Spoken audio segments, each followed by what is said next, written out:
Okay. Good morning, Dana. I'm so excited to be here with you. Today, this is one of our very first Zoom meetings that I just want to share with our BeLocal residents in the community and along the Grand Strand, who you are, what you do, and how you can help us in this area of Myrtle Beach. You currently work with us inside of BeLocal Myrtle Beach and have a beautiful ad that I'm going to share with everyone here. So well-oiled canine is you, and this is also your pet, correct? Poppy Blue. I love that. So please explain to all of us, including myself, a little bit more in depth who you are, what you do, how people can reach out to you, so that we can connect the world to who you are as the well-oiled canine. Yeah, thanks. So I left corporate America about 13 years ago after doing a lot of fostering for some Great Danes and had 7 at one time. And I wound up with some of the more challenging dogs, some behavioral issues. And so when I left corporate America, everybody's like, seriously, you just need to do dog training. So I did. I started out doing obedience and behavior training, really specializing in aggression and anxiety and trauma.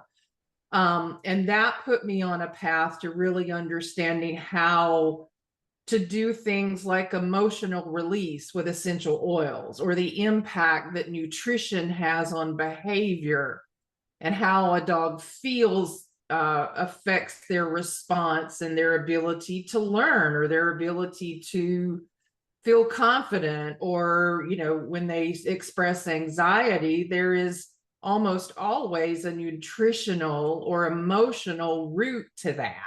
Wow. So I love I got on this path. I love that because, and I hate that I'm interrupting you, but I know that that's how we humans are as well. Absolutely. Okay.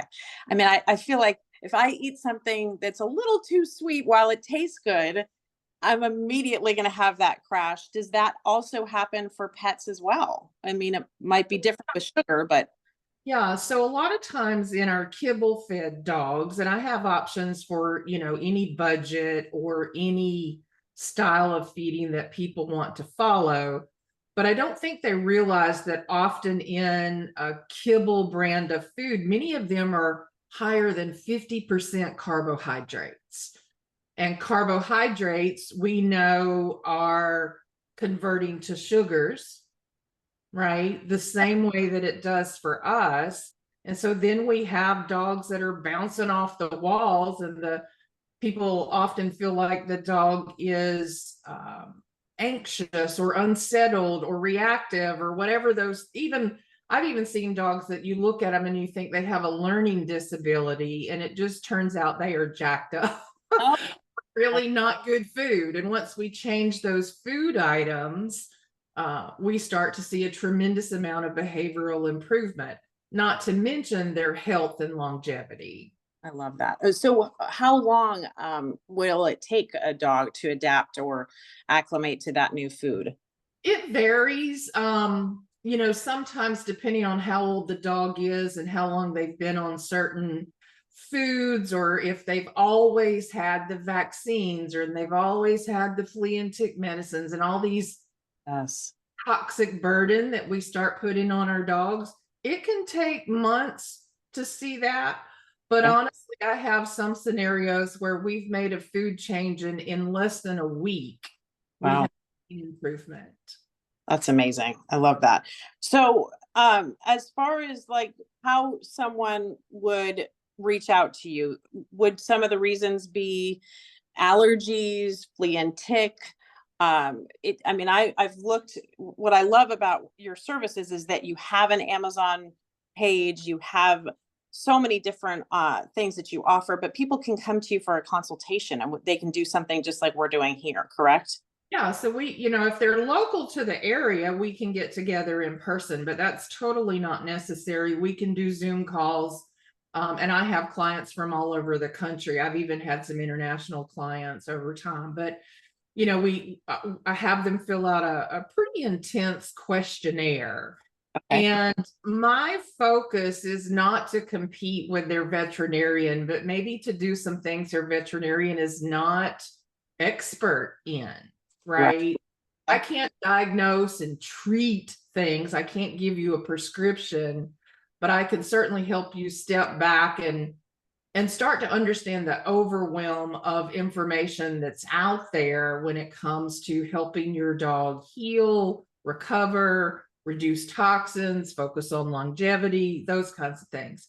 So you mentioned allergies. That's a common issue. We're seeing more and more dogs with food allergies, seasonal allergies, environmental allergies, and why? I mean, we didn't have those issues when I was a kid. I never saw that in a dog. And a lot of it is the food they're eating. But I also help people with dogs who have kidney issues or pancreatitis or cancer. My cancer consult, the initial cancer consult is free. Wow. And so parents are overwhelmed, right? Gotten this diagnosis, you're scared to death. And what I want to do is help you get the food right, the supplements right, some technologies that maybe that they have not even thought of that are perhaps different than the vet would offer. And my goal is to be integrative, not competitive with traditional medicine. Love that. But, to bring to them that holistic, because they're out searching. Yes. And these Facebook groups, and they go down these paths, and 17 people gave them 19 different opinions. And I want to help them determine what it is that's most appropriate for their dog, I love for that. their budget, their needs, their ability to put this plan together and have the best products that they can afford. Oh my gosh, that is really like, so you're like the one-stop shop. People can come to you, they can kind of over what their issue might be. Can you go a little bit into like a flea and tick, remedy, let's say? I would love to understand more about the essential oils. And that was one of the things that really kind of drew me to you, is that you deal with essential oils. And I have always loved essential oils, but you have to be so careful, I think, with, the quantity or how the measurements of it.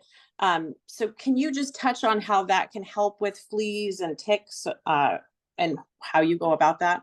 Yeah, so the quality is really what matters more than quantity, right? I mean, we can always dilute essential oils for our pets as long as we start with a high quality essential. You cannot purchase them at Bed Bath and Beyond or Walmart. They're just not, they're not quality enough to do, they're often just fragrance rather than any therapeutic content to them. Okay. But to your point about fleas and ticks, we know that the products like Bravecto, NexGard, Advantix, pick a name. Yes. They fall into a class of products called isoxazoline that are toxic. Actually deter fleas and ticks. There's not preventative. It's a neurotoxin that lives in your dog's bloodstream until that dog is bitten by the flea or tick or mosquito in order to drink enough blood to die. Oh my gosh. Yeah. Right? So dogs not being affected by fleas and ticks, and you're still putting this toxin in their body year after year after year, then we are doing some damage to the liver. We're doing some damage to cellular health. And that's why I focus a lot on detoxifying dogs, because detox, when we talk about the liver, now we're talking about the effects on things like anger and aggression. Anger and aggression live in the liver. So when the liver's struggling, we've got a bad attitude. Yes. I mean, we know that from Chinese. Me too. Yeah. Yes, from Chinese medicine. Okay. Wow. So I encourage all of my clients to stop the flea and tick. That is one easy way to begin to reduce the toxin load. And we can absolutely do it with essential oils. And it's super simple. It's things like cedar wood, citronella, maybe a little lavender dropped in there, a little bit of eucalyptus. And with those four alone, spritz the dog before you take a walk, and typically we have no issues. Wow. Okay, that's pretty significant there. There there is a recipe for a natural flea and tick spray using essential oils out on my website, which is welloiledcanine.com. Okay. And pretty easy to find that on, is there a way that you can leave a link for us? Sure. Yeah, okay. I just like to talk about success stories too. So I'm going to throw that question your way.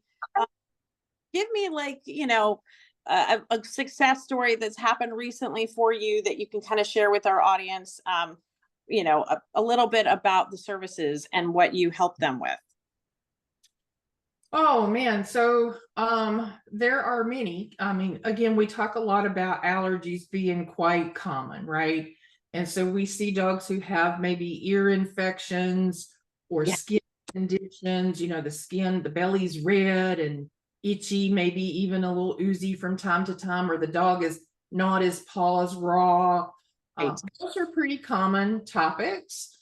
And I had a client recently, she's from the general area, but we put her on a detox diet. Her dog's almost 7 or 8 years old now. So that's years of vaccines and flea and tick and all the things that we are all coached to do by our veterinarians. Yes. And so this dog's in trouble. I mean, this dog is just really not doing well with these itchy skin and misery. Right. And so we put the dog on a detox plan, which is a nutritional diet for 28 days and some supplementation that help detox the liver and the body and so on. Okay. And sometimes it gets worse before it gets better. And as a pet parent, she panicked, right? Right. Because the skin's a big detox organ, right? If the liver can't do it all by itself, it turns to the skin. And so that's what happens. So the mama needed a lot of hand holding, Yes. a lot of care, because she was in a panic, like this is worse. And when they see that, it's I made it worse, right? I made it worse. What we're doing is not working. This is getting worse. And I have to talk them off the ledge a little bit and help them work through that while we add in some things that soothe the gut, soothe the skin topically. And then, so long story short, a couple of weeks in, she was in a panic. We are now about 6 weeks in and the dog has healed. So wow. Did also go back to the vet, and was she, I mean, that right there, or did she even need to go back? I mean, was it need to go back? Yeah. that thing? Okay, so that's a huge success story. It's really kind of, you took her through all of the different things, and just with that 28 days, what was so she came back with healed skin for her pet, like within how many days again? Well, we started seeing improvement in the 3rd and 4th week, but it's taken a good 6 weeks to get real improvement. Sometimes it takes longer. We always say dogs heal from the inside out in reverse order. And that's true for you and me too. A mentor taught me that years ago. And so if we've had 8 or 9 years of problem, it's not going to resolve itself in a week. Exactly. Right. Yes. Yeah. And so with allergies, I have gotten countless dogs off of products like Apoquel and Cytopoint, which are not healthy for long-term use. If you actually go read the labels, they say they're not for long-term use. It says temporary relief until you find the root cause. Well, that's what many people miss, is they don't get to the root of the issue. What food or environmental factor, your laundry soap, Yes. what things are contributing to that dog's health concern that we need to change and help them detoxify from, and start putting in the right things so that the immune system is strong enough to do its best work. Love that. And do you have things on your site that can help immediately, like soothe the gut, that you will just kind of guide someone? Yeah, so my website is filled with resources. There is a ton of free information out there. If you can't afford to switch to a new, fresh, raw type food, and you just want to add some toppers from your veggie medley, Yes. it's about how to do that, or supplements that may be appropriate, or the flea and tick products, or There's a whole section on learning to use essential oils for pets, and there's a whole section on herbs. And so how we start to pull these things together is individualized for that dog. And like I said earlier, and I think you mentioned it, it's not different for us. We're all mammals, right? The same basic principles apply for all of us. So a lot of times when I make a Facebook post, or I've created a user guide for, I don't know, recovery from allergies, we'll say, and I'm like, you too, dog mama, because this is the same principle for you. Okay. See, okay, so that brings me to my next question. And this is sort of crazy, but can you prescribe, or can the pet owner also use the essential oils on themselves? Oh, absolutely. Okay, all right. Yeah. And that's one of the things I love about essential oils and herbs, especially, right? Is I don't have to have a separate first aid kit for my dog than I have for myself. Really? It's the same. And when they have a little boo-boo because we played too hard, you know, a muscle injury or maybe a sprain, Poppy blew out her knee last fall. She's a almost 10-year-old pit bull now. She blew out her ACL. And we started to work with things like essential oils and the PEMF mats and home use and all that kind of stuff, which I'm certified in all these things. I love that. Hire a local rehab vet who has like the therapeutic water systems and all that kind of stuff. But long story short, using my holistic ways and his fitness regimen, we healed her without surgery. Okay, that's a jaw-dropping moment there. I have a friend of a friend whose dog just had to have major surgery. And that right there, I wish that, I think you can only bring a horse to water. I talked about things about you, and I think people find it in their own time, but the fact that we're talking about this now, it's surgery. Not to say that it shouldn't happen, but you are providing an alternative to, and coaching.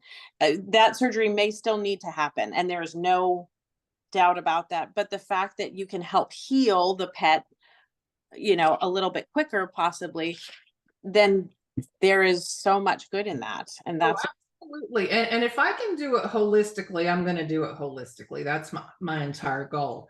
I also have an almost 20-year-old miniature dachshund. Almost 20? It is still mobile. Wow. Healthy, no prescription medication of any kind. That's remarkable. Now, can we promise that for everybody? No. Yeah. But I also had another miniature dachshund that was over 20 when he passed. I had another 17-year-old. So we're doing something right. I got a lady yesterday, business owner, and she also had a mini, is it a dachshund, mini dachshund? Yes. Yeah. And wow, I mean, just absolutely beautiful dog. I've just always had big dogs, so it's really, and you have both, but I really wanted to, like, I love the idea of being able to hold a pet in your lap. I can't hold LJ, but there is something really wonderful about that. To just kind of wrap us up in our conversation, can you give me like 3 tips that people can take into the weekend before they leave the house? Maybe try this or go to your website. Just 3 different things that maybe they can do to help them get onto this more natural path. Well, yeah. So check out my website, and I'll add a couple specifics here, but start with my website. I also have a community forum that I'm building that has, there's free content out there that's different from the website, and it's intended to be interactive where we can discuss and ask questions and things of that nature in a way that we can't do on social media. Right. So that's members.welloiledcanine.com. And then my website is just chock full of information. So the top 3 things that I would say is look at their food. If Yeah. you change to a higher quality food than you feed today, that is a big benefit. Okay. Add something fresh to the bowl every day, whether it's a topper of broccoli and asparagus or kale. Add something fresh to the bowl. Okay. We know that when we do that, we can start to reduce the risk of disease by as much as 70%. That, Dana, is worth its weight in gold, because when you take them out, what do they first go to is grass. And I mean, right? A lot of times to heal themselves. I'm cutting you off. I want that third tip, but I love adding something fresh. So that is valuable. Go ahead. Sorry. Second thing would be to reduce their toxin load any way you can. And Okay. that to me is no flea and tick medicines, vaccines only if necessary for that individual dog, for the lifestyle in which they lead. And there's content on my website that helps you understand that. Okay. It's also changing your laundry soap and your cleaning products in your house, because your little barefoot naked dog is absorbing anything that's on your floor, your fabric, your laundry. It is being absorbed into their body. Wow. And then the third thing I would say is support their mobility. Okay. And as they become 7, 8 years old, they're moving into that senior category. If we start to see mobility issues, we are late to the game. There is damage that has been done by the time you see the symptoms. Look at good mobility products, joint supplementation. One that I like is on my website. It's called Jope, but there are essential oils that do that. There are herbs that do that. We do not need to go to these injections for arthritic. They are causing health issues and neurological issues in dogs. So I encourage people to stay away from them and Right. opt for the natural approach first. Wow. So food, lower toxins, and support mobility. Amazing. That's so, this has been incredible. I mean, I'm so happy to have had you on here, and that people can find you with welloiledcanine.com, I believe. Yes, that's right. I'm looking at your ad right here. You have a Facebook page. You also have an Amazon store. Thank you for your time and being a part of what we do inside the New Movers Guide BeLocal Myrtle Beach. And I'm looking forward to our next time where we can chat about more great things for our animals. So thank you so much. Thank you. Have a great weekend. You too. Oops.